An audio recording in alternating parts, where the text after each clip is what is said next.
അതാ നോക്കൂ, മുറ്റത്തൊരു മൈന. കുംഭമേളയിലൂടെ പ്രസിദ്ധിയായ പെൺകുട്ടിയുടെ വിവാഹത്തിനെതിരെ കേസ്. എന്ത് പറ്റിയടാ? ചായ നെറുകന്തലേ കയറി ബ്ലോക്ക് ആയതാ. ഭർത്താവിനെതിരെ മധ്യപ്രദേശ് പോലീസ് കേസ് രജിസ്റ്റർ ചെയ്തു. ഞാൻ മുത്തച്ഛന്റെ കൂട്ട്, ഞാൻ മാത്രമല്ല അവരെല്ലാവരും അവര് തട്ടണമെന്ന് പറഞ്ഞു. ഞാൻ national commission for scheduled tribes അന്വേഷണത്തിൽ പെൺകുട്ടിക്ക് പ്രായപൂർത്തിയായില്ലെന്ന് കണ്ടെത്തിയതിന് പിന്നാലെയാണ് നടപടി.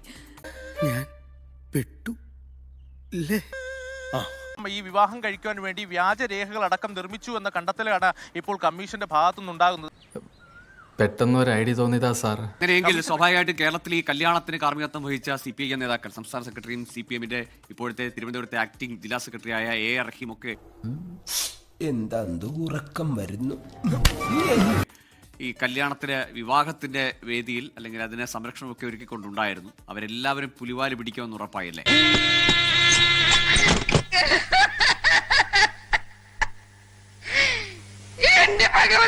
എന്നാ ഞങ്ങൾ അങ്ങ് ഇറങ്ങട്ടെ. ആയിക്കോട്ടെ, സന്തോഷായി.